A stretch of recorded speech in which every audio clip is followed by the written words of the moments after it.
Hello to my friends in Northern Europe and Scandinavia. I just wanted to introduce myself for some of you who won't know me. Richard Moss. I've been a consciousness teacher and for 42 years and spent a lot of time visiting Europe.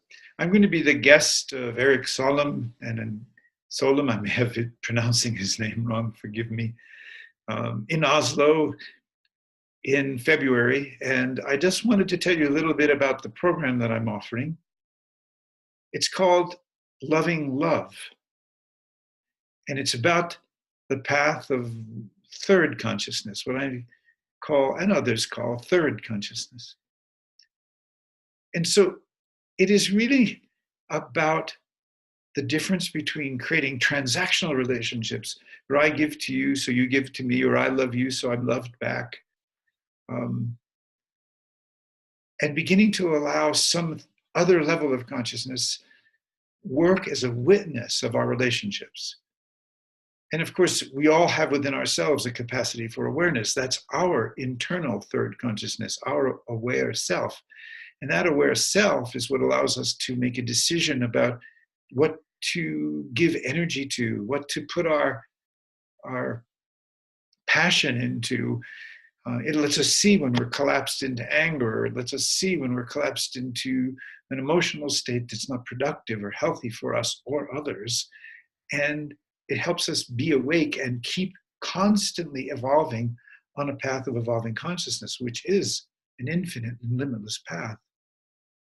And yet, when we get into relationships with others, we forget to live out of our deepest awareness. And we forget also that the relationship itself can act as a form of mirror and act as a form of witness, so that we're no longer asking the question, what do I want? What does she want or he want? But rather we're asking the question, in this instance, when we let love be the third consciousness, love be the witnessing consciousness, we ask the question, what does love want? What does a relationship that wants deep intimacy and love and peace and fairness and justice and trust between human beings, what does that kind of relationship want? Not what do I want, not what I want you to be or how I want you to change. It's an incredibly deep and profound path, the path of third consciousness.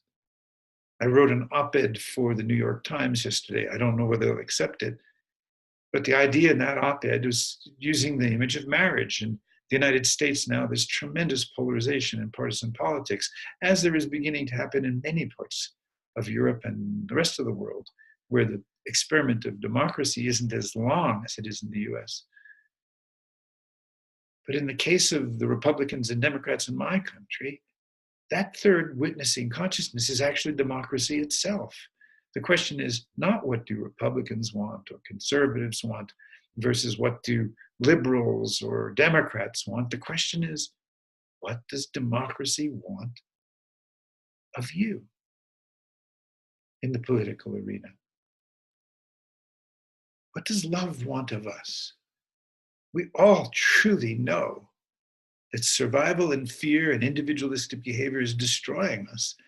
Yet we don't understand how to live truly a path of third consciousness, a path of witnessing our relationships in such a way that that witnessing quality, that third consciousness is letting us see, oh, my individualistic position right now is killing love, is cutting love, is closing my heart, is making me self-involved. So come join us, join me in Oslo, February 9th, which is Saturday, Sunday, February 10th, 2 days, a rich time. And it's not cerebral work. This is heart work. This is the path of the shared heart. This is the path where awakening consciousness and growing up in spiritual maturity, stage by stage by stage, with experience of illumination and maturing through stages of development, growing up emotionally, psychologically, psychospiritually, relationally. This is the path where these two come together. This is where I am in my life now. So I look forward to meeting many of you. There'll be a very fine energy, an evolutionary energy, and it will serve us all. So share this video with your friends, and I hope to be meeting many of you. Thank you very much.